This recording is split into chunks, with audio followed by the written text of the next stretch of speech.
Hilton brings you new ways to stay. With experiences that let you capture the glory days. Introducing the Graduate Hotels. Each inspired by local college towns, these stays are always original and never boring. Get in touch with traditions all across the country and enjoy a stay that's a class above the rest. Book at Graduate Hotels with Hilton Honors Points at Hilton.com. It's a win-win. Hilton, for the stay.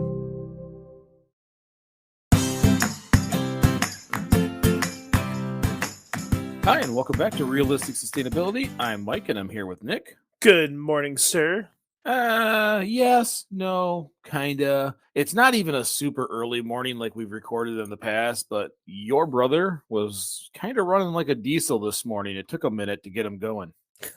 Well, it doesn't help that it was cold outside. At least no one broke your handles off on the inside. Right. Funny story that we'll probably cover someday. Mostly not even because it was cold. I could have stayed in the house the whole time. I am here from the incomplete area here at Dabble, or as I would like to call Dabble Studios when the time comes, where we'll be able to start recording. I'm actually at my building, and it's only because I left my show notes here. Yesterday, when I was working on the building itself, I brought them so I could add and subtract as I'm thinking, and never took them home. See, that right there is the beauty and the functionality of Google Docs. If, or any really online thing, if you just put it online, you could just click share and you don't have to worry about keeping it with you. Which is true. And in most cases, I am a technology nerd. And in case we ever use this video for anything, I'll just show everybody. I have a childlike notebook full of notes. So when I write these shows, I literally write these shows on paper. Indeed. And, this is the first time where it's ever hindered anything. And to be honest, it doesn't really hinder much. It's 9:30. We were supposed to go on at 9, and I had other stuff to do, so it's not a big deal. I'm just happy that, you're able to join me and that you're actually sitting there at Dabble. I mean, this is you're popping Dabble's cherry. This is awesome. At some point, well, right now we're working on the gaming area. Jamie yesterday completely ripped apart that teller wall because it used to be a bank. Yep. So she's pulling all that apart. So the upstairs is officially under construction, and downstairs is just about done. So pretty soon, when they get the fiber optic running here, I can find little corners and be able to work from here. But it's going to be a while before the studio's up. Well, yeah, I imagine that's going to take a bit of money, insulating the room, making sure that it's soundproof and you get the right kind of acoustics and stuff in there. That's not as easy as just putting foam on the wall. You got to actually do some work on that. Well, hopefully in the near future, we'll be able to have nice, solid, high-speed internet and a sound room for realistic sustainability. So this week, what I wanted to talk about, and this is because I've been getting messages, is I wanted to talk about electric vehicles or EVs or even plug-in hybrids versus reality.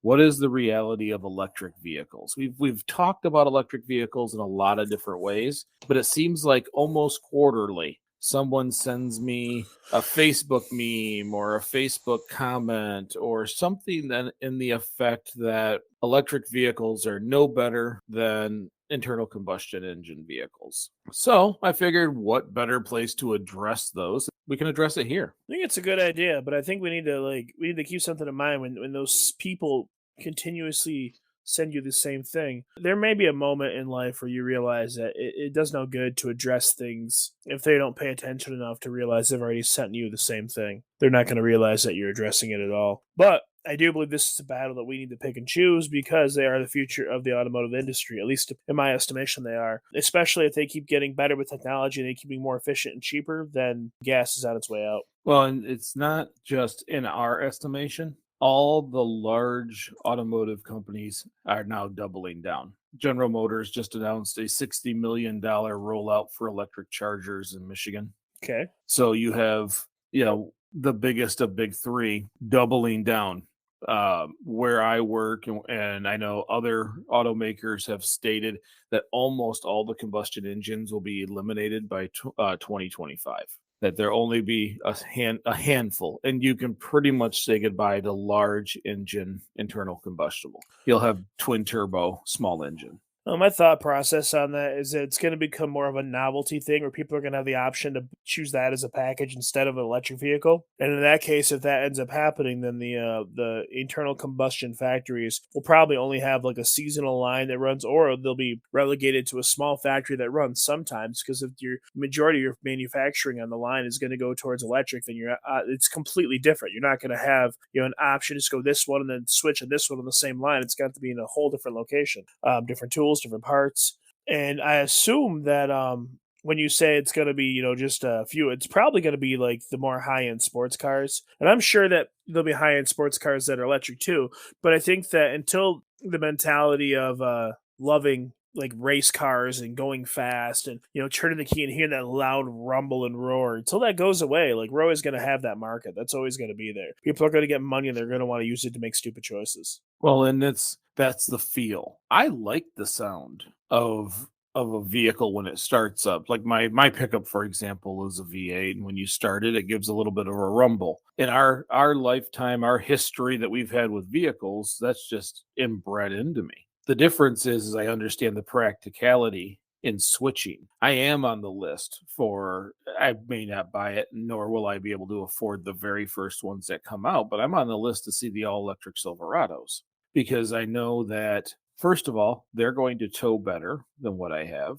They're going to be more powerful, more torque, and I don't drive that much anymore. And they'll do a heck of a job for me. In theory, I use the phrase in theory a lot because obviously I'm not a scientist and I don't really study the mathematics to any of this stuff. But in theory, an electric truck, if there was ever a space where electricity made sense, electric trucks would make more sense to haul because it's instant torque. They don't have to build, they don't have to shift. It's not going to be a long drawn out process to start moving freight, especially with semis. It's instant torque. So my only concern would be if the tires break loose, but I mean, in theory, the math should be there so they don't, but that'd be my only concern is if the tires break loose because they're putting so much power behind them. And I assume because it's instant power, it's got to be possible, especially if whoever's driving it is an idiot. Well, I know a handful of people who have always been adamantly against electric vehicles. They have always shied away from them or even spoke ill, who now own one and love it. The fact that they have not been to a gas station in months, they love the fact that that vehicle just charges at home, takes them to work, takes them wherever, to the point where the other family member who didn't like it at first, they're like almost fighting over the car. Who gets that car that day? So apparently just owning one kind of turns you around a little bit. Well, you just touched on something I didn't consider. That's a really interesting concept. One of the draws, at least right now, as I'm thinking about it, of having an electric vehicle is in our day and age, a little more the ability to be a little more self-sufficient, because as it sits right now with the internal combustion motor, you're kind of required to go to gas stations and you're at the mercy of gas companies and all these taxes and stuff. And it might sound ridiculous when I say that because it's just kind of our way of life. It's been our way of life for almost 100 years. But I mean, really think about that. Like really like put yourself in a position where instead of having to go get fuel for a vehicle, it's built into the infrastructure of your home. So you don't actually have to leave to have the ability to leave, if that makes sense. You don't have to make another stop. You just got to make sure you plug it in and make sure it's charged. That's kind of cool. And to be honest, there's such a huge amount of people these days that don't really care for going out in public and they don't care for interacting with other people. Not that they dislike other people, they're insecure, they have anxiety, they have phobias, whatever the reason is. This allows them to stay home and not actually have to be in situations with large crowds. I think it's really cool. And on top of the fact that all of a sudden, and I think part of it is a political driven conversation, is gas is obviously higher because demand is higher. People are driving more than what they were when they were in COVID. Mm-hmm. So, we're looking at, $3, $3.25 for a gallon of gas. And very few people realize that if they were buying gas in Canada, if they're throwing a fit about $3 a gallon, they'd be really, really upset once they realize that the price that you see in Canada is per liter, mm-hmm. and that they spend closer to $6 a gallon, and most countries do. But the chargers that are going in Michigan allow you to just put your credit card in, and it's per minute. If you let that sit there for 30 minutes while you get a haircut, it'll cost you about $8.50 to charge it. And that'll give you 300 miles. Yeah, that's that's pretty much a full tank compared to a gasoline engine. Mhm. I'm sure that there's variables. There's going to be cars that are super efficient, have tiny little four-banger motors that get ridiculous gas mileage, and yeah, they're going to go further but they also have a smaller tank. But if you can get 300 miles, I think 300 miles is probably a sound amount for the average person. Obviously, I don't know, but I can't imagine someone drives more than 300 miles in one day. I know some people do, obviously, but I think outside of like sales reps for companies that work based off commission, or like people that are like general managers in multiple locations of stores, where they go store to store to store every day, 300 miles is a big ticket. That's a lot of driving. Yeah, Look- and the biggest thing that people complain about or fear, I won't say complain about, is range. How will it function? How will the range be different, especially here in Michigan where we get changes in our climate? How will it, or I'm sorry, our seasons? We have these, hot and cold periods. How will the batteries function? Do I lose my range, gain range? How does that work?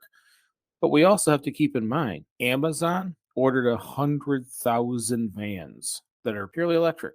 And the last time I was in Auburn Hills, swinging in through work to meet with a supplier, there Mhm. was a gas station completely filled with Amazon vans because there was a warehouse right next door. And seriously, it was not one other customer could get into that gas station because there was about 35 of those small delivery vans. Where if they start buying hundreds of thousands of electric vehicles, they're just going to charge on site. When they get done, they go. Yep. So the memes that get sent to me all the time, there's this one that I think people fail to realize isn't the United States, but it has this little car on the side of the road with a diesel generator on a trailer creating electricity plugged into the car. Mm. And it always says, a diesel generator pulled by a truck with an internal combustion engine creating electricity to charge your car.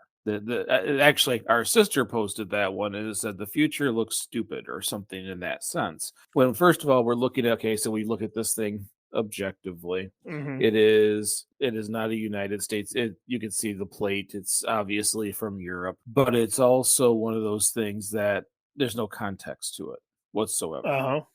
So you don't know where this is, why this is, but that is not your future. That is your future if you never charge your vehicle. But it's the same future you have. I can say the same thing about the past is really stupid while they're pushing a car up a trailer because they ran out of gas. Yep. Those are the kinds of things we see. There's always the big long story that shows the picture of the Tesla that talks about it's plugged into the energy grid, which is coal and oil and all those things. And those are all true, by the way. Those are all absolutely true, but it's still not as bad as internal combustion. All your emissions are centralized at the plant. You now have a single source. And in some of those cases, depending on your plant in your area, some of those have a pretty decent mix of renewables where you're never going to have a mix of renewables in your gas tank. Mhm. So those are the things that people don't tend to understand when it comes to electric vehicles. Now, another point that I like to make is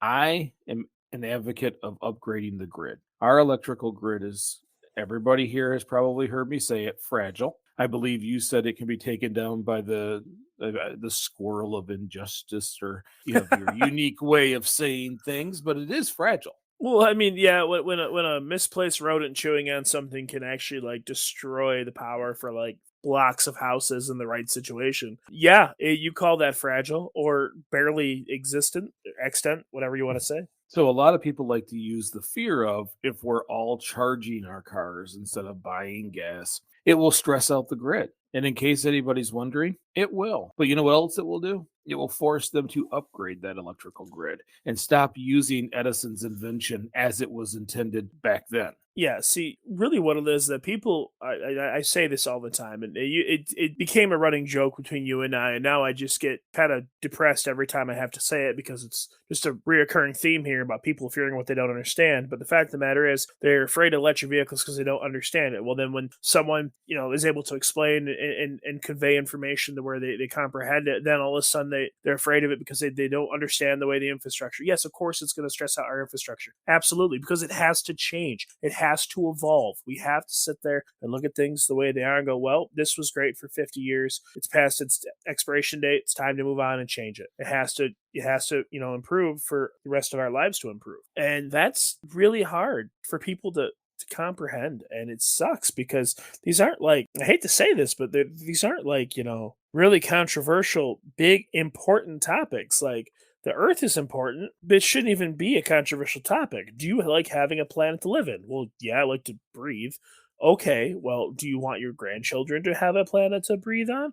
Of course I do. Do you want them to have safe and reliable transportation? Well, yeah, that's good. These are what we have to do. This is how we change it. Well, remember when we asked those questions in the 80s about climate, it was an overwhelming no. We said, yes, we'd like to leave a nicer planet for our children, but all the actions pointed the other way. It was all financial gain. So, well, yeah, but that was also the 80s. The 80s don't really count for anything but good music and bad hair. we, as the consumer, force the leaders of this nation, and I mean either both through law or through financial, to make those changes. Because right now, here's the deal. The people leading that argument aren't my friends and family. My friends and family are not creating memes to send to me about electric vehicles. They didn't think about it till they saw it. The people who are creating those are people who work for gas companies. They're people who lead gas companies. People who have literally said at Wall Street, yes, electric vehicles are the way of the future. I'm just trying to hold out until I retire. They're trying to stunt the growth of humanity so that they can continue to get money until they're done doing that. Well, what they're trying to do is they're trying to secure their paycheck. Marketing is a wonderful thing in business, but it also works both ways. Marketing is essentially just a manipulation of the information you have to make it palatable to the people that you want to consume it. So essentially, you just take what you have and say, well, I need people to think this about this. How do I do that? And that's a really great skill to have. Unfortunately, it's really great on the good side and the bad side. We talked about greenwashing, a lot in the past about different things and companies, but it's all the same. It's all the same shtick. It's all marketing. It's them trying to present a reason for you to keep giving your money to them. Yeah, and moving to an electrical transportation system is a long-term solution to a dirty process that we have. Now, the other problem, other than business leaders trying to keep it the same until they die, is politicians can't make long-term goals. Because first of all, we're very critical of them and everything they do, no matter how big or small. And they are reelected on such short cycles that they can't make long-term plans because they have to make splashes every short-term process. They literally play for the quarterly report. I think you're giving them too much credit. Politicians don't actually do anything. The people that pay them really pull the strings. And I say that because it doesn't really matter what they get in front and say. People listen to what they want to hear. Unfortunately, it's just a big game of confirmation bias and who's got the bigger budget. And unfortunately, at least in this country, there's a lot of bickering back and forth and a lot of complaining and whining and tons of pointing the finger and no results. There's no resolutions are ever really brought up. And when there are decent ones, people can't agree on it. So they just fight about that too. I'm not going to get fired up about this. I'm just going to say that it's a little depressing. Well, and it's not even for the ones who do, even for the ones who get mad, go to Congress, get elected and want to make that change. They spend 90% of their time fundraising and having to say the things that need to be said to the people who donate the money instead of actually focusing on long-term solutions. So right now, this country is built on a ton of short-term initiatives and not long-term solutions. We're moving the electrical grid into a smart grid, microgrid system. Moving our transportation to electric is the beginning of the long-term solution because there are other solutions out there like hydrogen fuel. So there are some things that we can do to reduce emissions through transportation and still diversify it. But we'll never get there if all we can do is go from a cycle of election, because they're always in danger of losing their job. And that's why, like you always see online, I want more term limits, shorter term, all these things. All that does is take away our power. We vote people in to do a job, but if we constantly leave them on the edge of their job, they're never really going to do the job. They're just going to impress us a small window at a time instead of looking and creating a long term solution. And when you term limit someone out, what if they are good? What if they were building this long term solution? Well, now we have to go find someone who will keep it up because I think you know as well as I do, one person in leadership of corporate / political leadership may start something good. But when they're gone and the next guy comes in or the next lady comes in, they're going to look at that and go, I don't like that initiative. That's not tied to my name. Scrap it, start a new one. And we get nowhere. Well, yeah, I agree with that, but I'm gonna spin this a little bit of a different way. I kind of look at, especially in politics, as professional resume building. I don't believe in my heart that the majority of politicians are in a position of power because they want to affect change. I think that they're using it as a stepping stone and telling you what you want to hear to get another position under their belt so they can climb up the ladder. I think that being a politician is a career nowadays for many people, not something you do while you're servicing the career that you're passionate about. And I say that because there's a lot of places in life that if we had effective people in them, they could do a lot of good. But it just feels like all they're really interested in is getting to the next step. And I say that in now reference to what you had just said. You can see that because every next administration, and no matter, and this is, I'm not just talking like presidential, I mean in general, any election you have throughout your state, a majority of them want to undo what's been done when they get in there, based solely on the premise that the platform they ran on was the polar opposite of what people were currently electing. So essentially, if your party is elected, then you're going to pick out the tiny things that you enjoy about that, and then you're going to find a way to bash that person into the ground to get elected next. And it's just horrible. This is one of those things where we could talk about this for hours and never actually did dive deep on the topic of electric vehicles, because unfortunately for us, instead of having the planet and our environment as a priority, it's a political issue, and it shouldn't. I don't think that politics really has a tremendous place in this, with the exception of being responsible to pass policy to stop us from destroying the planet. Outside of that, outside of writing a law here and there that helps us do the right thing or stops us from doing terrible things, they should just bow out and allow people to make the decisions that responsible people can make, instead of just saying, hey, he's going to save us. This one man is going to fix this billion-person problem. That right there is ridiculous. You are going to tell me that the people that we're electing are the smartest people in the world, and that this guy, this moron who can't even dress himself because he has aides to do it, is somehow smarter than the hundreds of thousands of scientists that are working to prevent this problem every day? I don't think so. But that's how it's portrayed to us, and it's ridiculous. We don't need a savior. We're not looking for the next Jesus. We're looking for someone that can lead a movement to change the planet. Yeah, the government only has two jobs: stop us from breaking things and fund the things that are not financially viable until they are financially viable. That same thing that's happened in the past with our telephone service, with wireless. It was highly subsidized until those companies could stand on their own because we needed the infrastructure. And for now, space travel, where NASA basically creates this. They do all the dangerous stuff. Once it becomes easy, commercial takes over, and then NASA subcontracts paying them to get them viable. And at some point, that's going to be just as common as paying your wireless bill. Same thing when it comes to our electrical grid and or new technology. The government's job is to subsidize it to make it viable, because that's a direction we need to go in. Now, there are legitimate complaints about the environmental side of electric vehicles, and that's because of lithium. Lithium strip mining is very destructive. Absolutely, it is. But there's also a miss in there. So most of lithium comes from China, Chile, and Australia. We do have a lot of reserves here, but we do not tap them as often as those three countries. Of course we don't.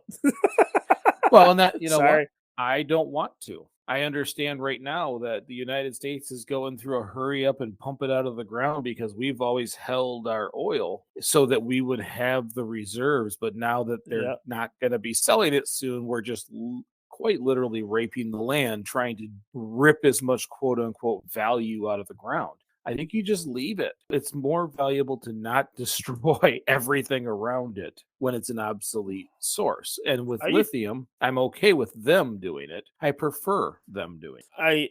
I think that the reason I laughed about that was because oh Lord, there's no easy way to say this or to even talk about it. I think to some degree it makes sense how nations rely on each other for in terms of their economies. One country gets or in some cases continents get really rich by having huge amounts of resources, and they remove it, we purchase it, blah blah blah. I understand that. I know that a lot of lithium and stuff comes out of Australia. I watched a documentary on that the other day about how certain places of Australia are destroyed because of the mining and stuff, and it's just huge gaping holes. And I understand all that. It's also, if I remember correctly, it's actually pretty recyclable. It's 96% recyclable. We just don't do it yet. Okay, well, see, that right there is an issue, considering it's been the main power source for phones for like the last 10 years. They should have been recycling it the whole time. But every time we change in this world, everything we do in this world, as a human species, there is a cost to pay for every decision you make, every decision you don't make. You don't have the decision to not pay the cost. You have the decision or the responsibility to deal with the cost of the decision you're going to make. So unfortunately, you have to put it down and do like a pros and cons list to find out which one has got the most net positives and the least amount of net negatives for the future and technology and moving forward. And unfortunately for that, it does. The phrase "you have to crack a few eggs to make an omelet." It's a really stupid cliche thing, and usually it's someone's excuse for doing something terrible. But it's also true. If you want a new power source, you're going to have to mine it out of the ground until you can find a way to just harness the Earth's gravitational effect and create electricity out of nowhere. You have to mine it. You have to do these things that are in some aspects absolutely terrible. I'm not condoning it, and I'm not negating the seriousness of it. It really is. It sucks. It sucks to have to destroy parts of a beautiful landscape. But if that ends up being a lot less worse for the environment than coal and gas and our current system and infrastructure, then we should do the thing that's going to harm less. Well, and you kind of hit a point there, is the fact that yes, strip mining for lithium is highly destructive. So is coal mining. So are these large holes and caverns and caves that are in mountains. They're just as dangerous. They're just as destructive. And coal isn't recyclable. It is not going to be captured, as some might think, compressed and reused. It is burnt, sent to the atmosphere, and you go get more. Where if we just change the disposable habit of lithium, 96% of it, because right now only about 5% of all lithium batteries are recycled. Most are just thrown in the trash. I'm done with these. They go in the trash. Your rechargeable batteries that I have in my house for all my kids' things, those are lithium. The ones in your cell phones, those are lithium. So when you trade your cell phone in, just so you know, those are now getting recycled. But when we throw them in a drawer or throw them away, they are not. They're just little bits of lithium spread all over the world in these little piles that will be very challenging to recover. So as long as we can get off the concept of, and by the way, if you have rechargeable batteries, start a little bucket. And when you get enough of them, go to a batteries plus, go to places where they specialize in batteries. They will take them back. Those are all recyclable. So we want to change that 5% closer to 95% or 100% so that we can recycle more. And once we do that, we strip mine less. Because at a 96% success rate of recyclability, you don't need as much virgin material after a while. You can just keep recycling, rebuilding, and reusing. And that is very important because the future of transportation is either both electric and hydrogen or one or the other. It's probably going to be a balance of both because hydrogen is the most abundant element in the universe and electricity can be produced in so many different ways. Now, some of the other concerns people have is I'm not going to sit at a gas station for a half hour. You're right. Gas stations go away. When all the vehicles become electric, there won't be gas stations. You'll have charging stations at restaurants. You'll have charging stations at the hairdresser. Places that you're going to be at least 15 minutes or longer, the grocery store. That's where the charging stations will be. You will never actually go somewhere for gas.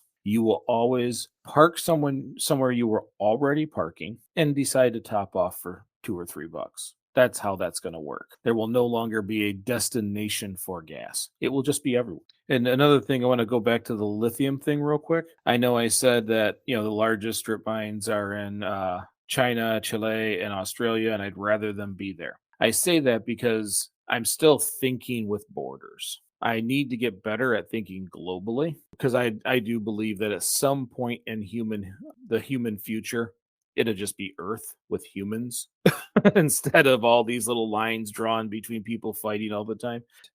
The one thing that I'm gonna just touch on, not that I probably need to say it, but I'm going to. When it comes to recycling resources, yes, obviously we want to recycle as much as possible, but what I think that goes without saying is that the more that's recycled, the less that gets shoved back in the ground. And not that I don't want lithium in the ground per se, but like I mean, it's one thing to mine it out. It's a whole another bag of worms to shove used batteries into the ground and let them seep out chemicals into the ground for the process in which they were made. So yeah, I think, like I said, it goes without saying that if we're recycling, if that number gets up to 90-95%, then a lot of them are going to not be in our landfills, because even though you're not supposed to put batteries and chemicals in your garbage, how many people actually do that? How many people finish up a double A or a triple A battery, just chuck it in the trash, just there it goes.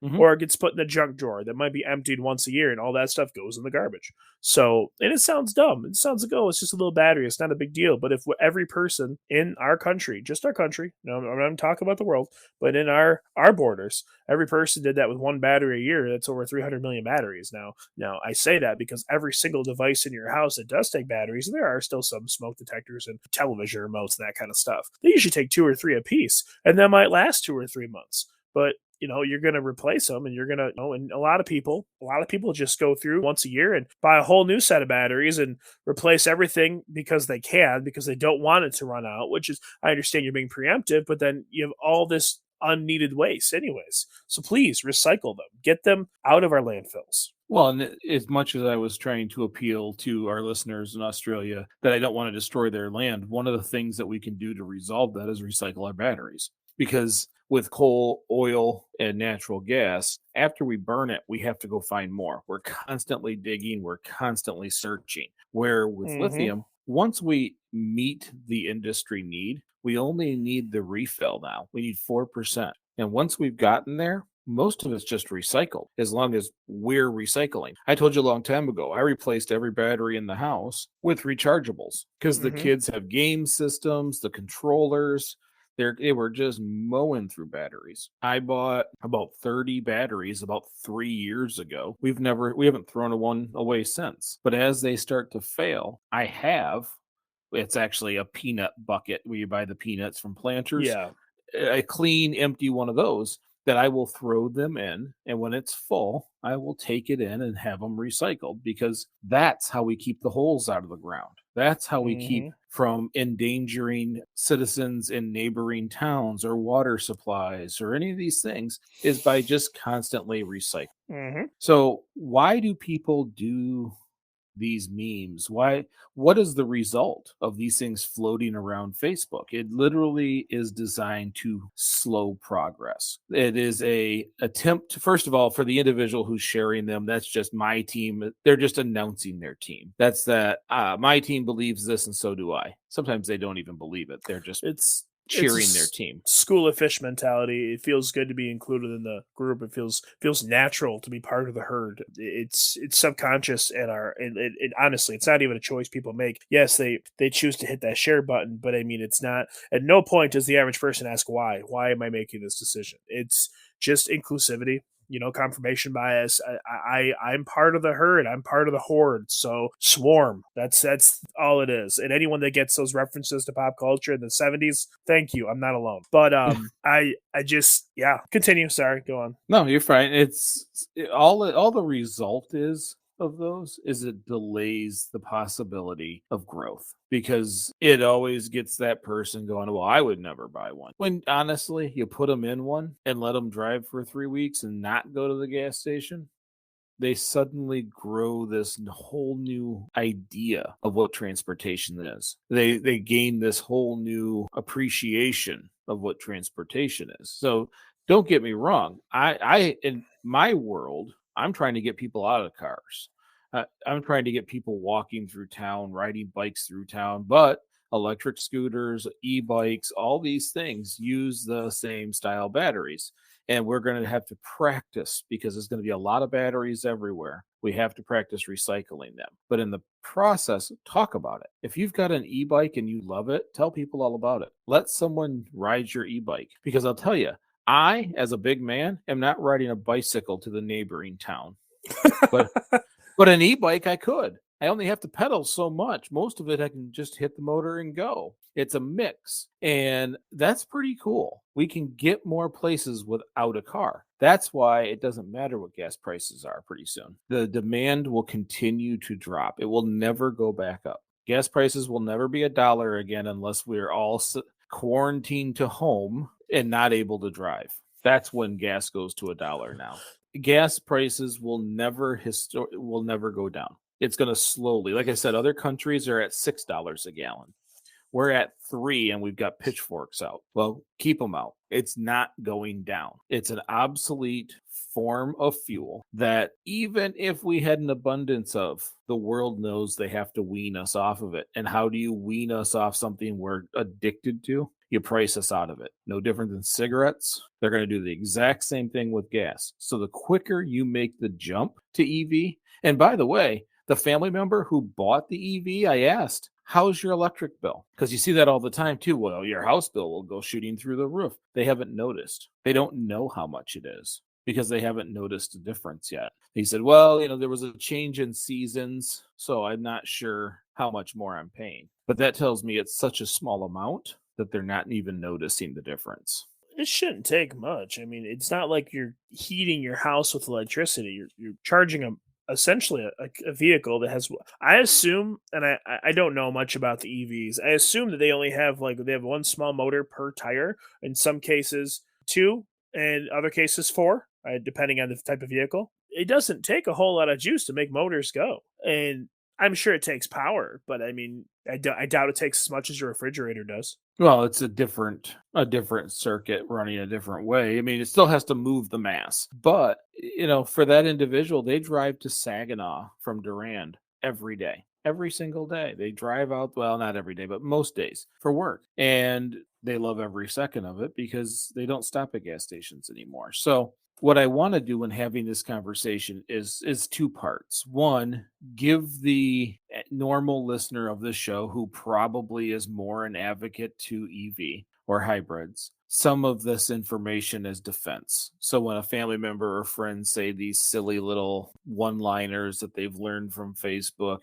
I don't usually sit and lecture people. I just say, do you want to know? Do you want to know if that's true? Or do you want to know deeper? Because really what that is a surface understanding of a problem. We're seeing a lot of that right now where we change the scope to just the surface so it fits my need. But if we ask 2 or 3 whys or anything else underneath it, it kind of ruins their argument. So I want to be able to give people some of this information, which I'm sure some people already knew, so they can answer those questions. But I also, if there's anybody out there listening who maybe fears electric vehicles, has that range anxiety, has the fear that if I buy one of these things, I can't go on long trips, I can't do this, I can't do that. None of that stuff's true. None of it is true. And the longer we wait to make that change, the longer we hold off progress on some very important factors on this planet, which are climate change, energy independence, and modernizing society. So for me, when it's economically viable, I will make that switch.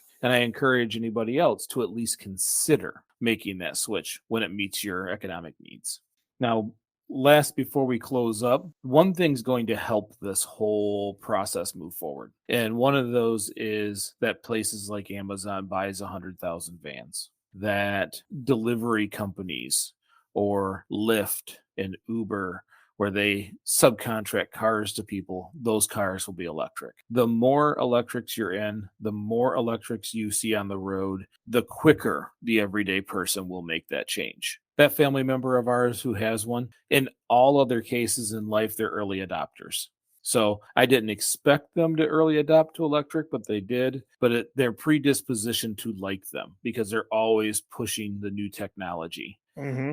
Most of us aren't, or a lot of us are not. So it takes seeing it around. We have family members who are adamantly against electric, that there's no way in their lifetime they're ever going to own anything other than electric. But you know darn well that if a friend has one and they're bragging about how they've saved $100 a month and they're doing all these things with it, they'll immediately start considering. When those vehicles hit their circles, when they see them everywhere, that is when people start changing their mind.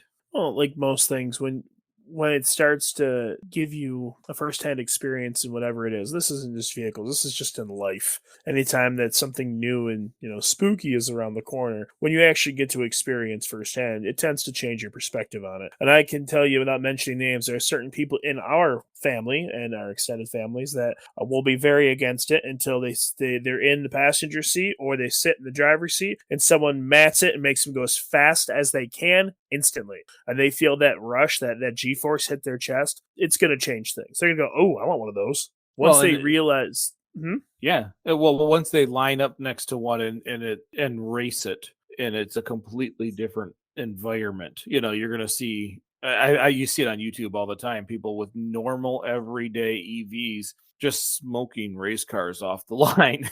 There's always I just got beat by a Chevy Bolt. And so there are individuals that once they get a taste of that, they may enjoy it. Some will shy away because they still can't work on them, and they probably won't. But it is going to be the experiencing them, because they are a superior vehicle. I mean, all the way around the board, they really are a superior vehicle. The only advantages to an internal combustion engine vehicle now is this enjoy of the sound and feel of one, because we grew up with that rumbling grumble. Yeah. Now the next generations won't. Quiet will be the thing. And the other part is that the infrastructure is already rolled out for it. If gas stations were sporadic, range anxiety would be true for internal combustion also. Mm-hmm. It's got 100 years on electric, but the electric rollout you're going to see will be you're going to see like a 30% coverage by 2025.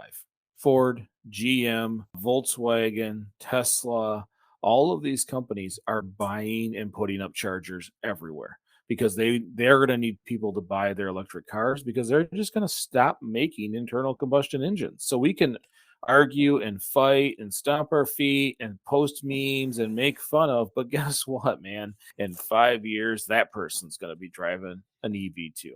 Well, yeah, of course they are, because these companies want to stay in business. And if the world is going that way, you'd be a fool not to go with the times. It's greenwashing at its best. They're doing the right thing because they don't want to go broke and close. That's fine. Whatever. If it gets the right thing done, do it. Yeah, it's the Neil deGrasse Tyson.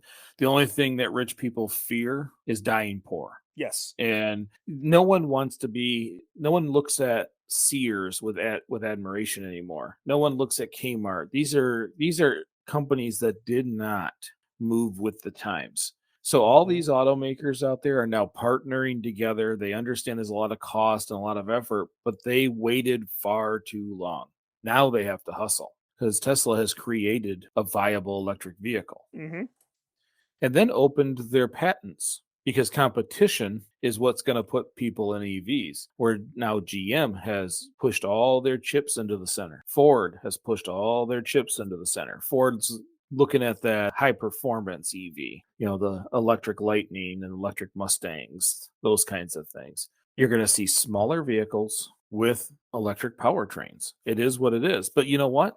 If you follow what we talk about week in and week out, you're only in that vehicle for longer trips, because you walk uptown, you take your bike, you do all these other things. Those vehicles become the thing you use. And nowadays, a lot of people don't even go to work anymore. I don't go to work. I work from home unless I absolutely have to go somewhere. So vehicles are becoming less and less used. They're becoming a tool. And our kids and their kids won't even have that love of sound, love of feel. They won't be tied to their vehicle. A lot of people look at their vehicle and say, this is a representation of me, instead of it's a tool to get from place to place. That's why we have so many different models, colors, and styles. I think that's part of it, but I think it more so lies in the notion that they're so expensive that if people are going to spend that kind of money to get something, they're going to want to like what they're driving, and most people.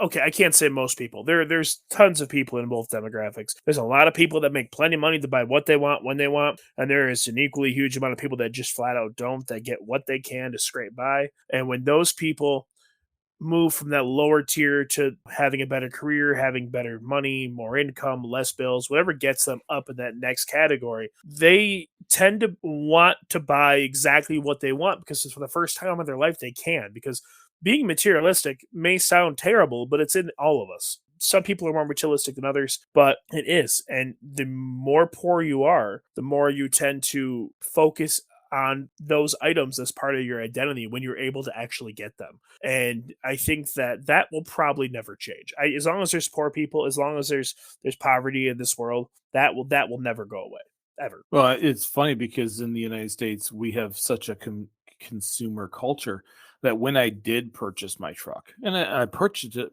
it with the understanding it would be the second to last vehicle I own, that my final vehicle would be electric and hopefully self-driving electric. But when I went to buy that truck, I picked the things I wanted it to do. And then, okay, which one do you want? I didn't care. I want these features. So when they said, okay, well, what color? The one you bring up here. Like, I'm not tying myself to my vehicle as if it makes me a better person. These are the tools I want my vehicle to have.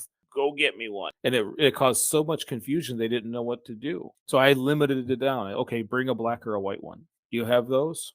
Yep, whichever one you grab the keys to. Like it wasn't that important. I wanted the specific features, and that was it. And I think that with my son Aiden, he wants to have a nice item, but he doesn't necessarily care.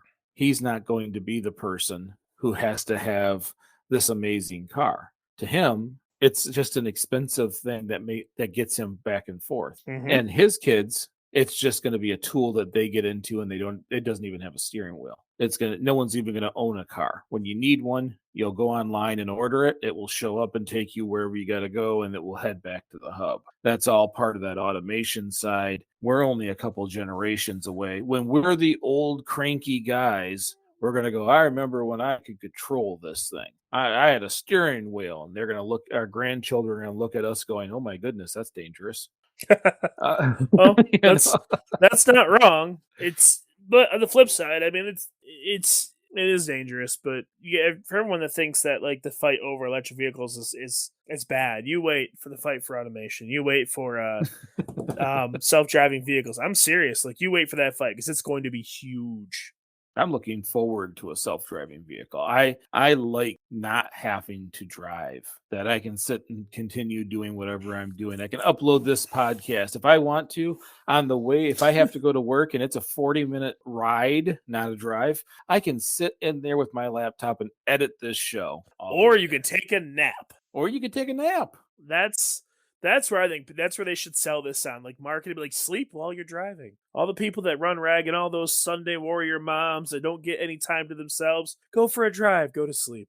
Or there'll be zero drunk drivers. When there's no steering wheels and you don't get the option, you just get in, fall in, and wake up in your driveway. Zero drunk drivers. You know how hilarious it'd be if you like called an Uber or a taxi and you're hammered and they pick you up and they just drop you off at the police station. Like, figure we save you the trip.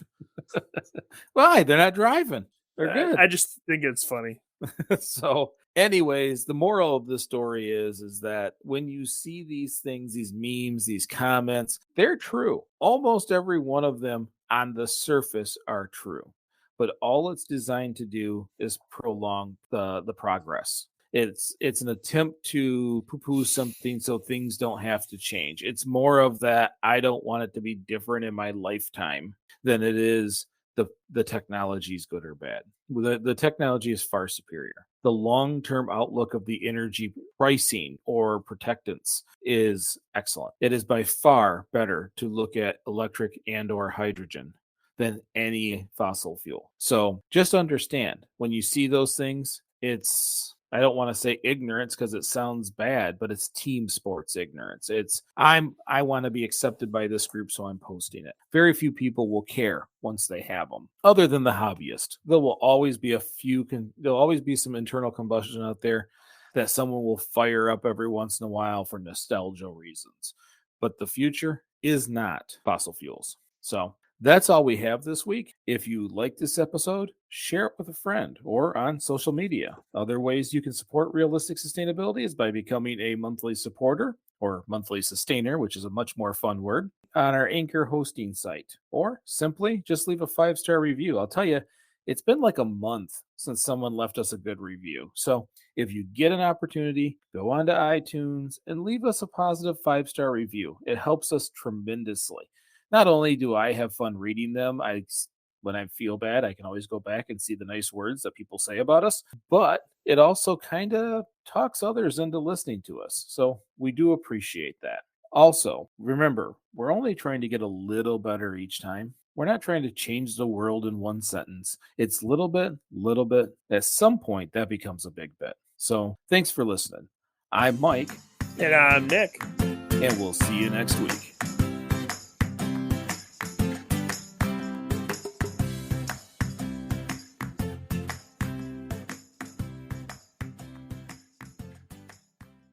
Hi, this is Mike, co-host of Realistic Sustainability, the podcast, which you probably already know, but I'm also the author of A Beginner's Guide to Greening Your Life. That was the book that led to our Facebook page, our Facebook group, and, well, even this show. It offers tips on promoting your positive footprint while decreasing your carbon footprint. So if you want to read what started all of this, get A Beginner's Guide to Greening Your Life, available on Amazon, eBay, Etsy, or just visit greeningyourlife.org for more information.